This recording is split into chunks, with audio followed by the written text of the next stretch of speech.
traveled a lot in the past.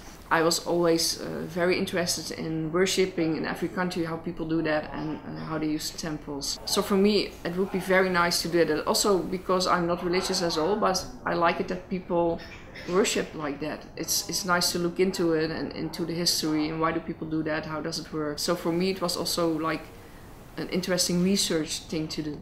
I talked to a lot of people about their religion and about the worshipping, go to the temples, and the whole younger generation, or at least a lot of them, they told me, no, I never go to the temple, maybe twice a year because my mom makes me, or she wants me to go there. They were not really interested and they didn't have much knowledge of it. So I think if so many people don't do the thing in the temples anymore and don't use the religion, eventually also the crafts will die out because of that. If the younger generation, if you think within 100 years, there will be no, maybe the temples will be there, but they will not be used.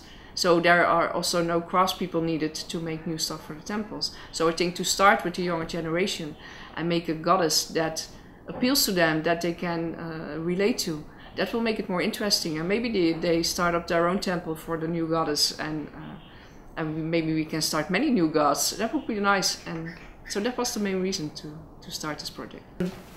That was interesting because I asked questions like, what kind of god would you want if you could choose a new god? What kind of things would you ask for when going to a temple?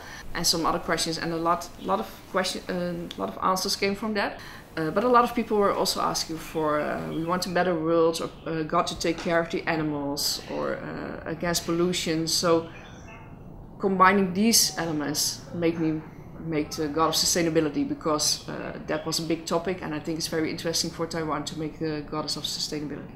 I really wanted to make this a Taiwanese goddess, so I looked a lot into Taiwanese culture, into the temple culture, what was really something for here.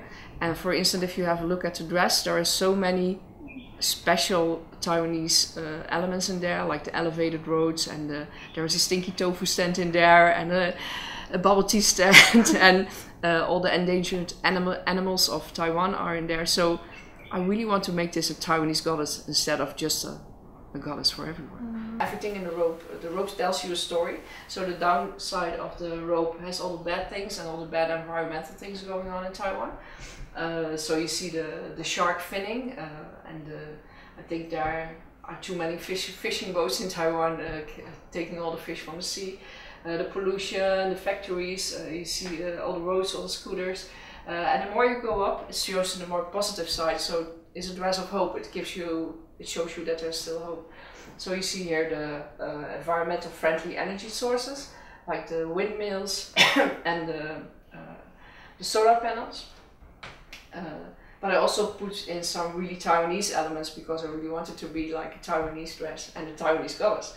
So you see here a little stinky tofu stand, or a bubble tea stand. You see the purple butterfly, that's an endangered species in Taiwan. For instance, here you see the elevated road, which is very special for me. In Europe we don't know this kind of road. So I want that it would be a dress that Taiwanese people can relate to, that they really see, oh, it's like a Taiwanese dress.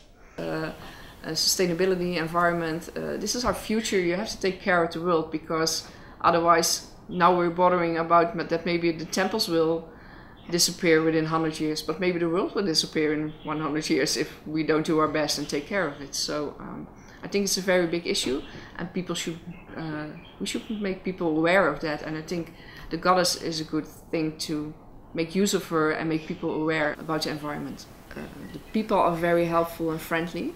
So whatever you want to know, whatever you want to find, everyone is a big help. The craftspeople and the crafts here in Tainan are amazing. So there are so many possibilities of really manufacture something. And if you don't want to work with crafts, you can do something with other manufacturers that do more technical stuff. The city is beautiful and there's so much inspiration to get. So every day is like joy to bike around here and see Tainan. The food is great. The whole package, the whole package deal that is perfect, and a perfect inspiration for a designer and also surrounding to work.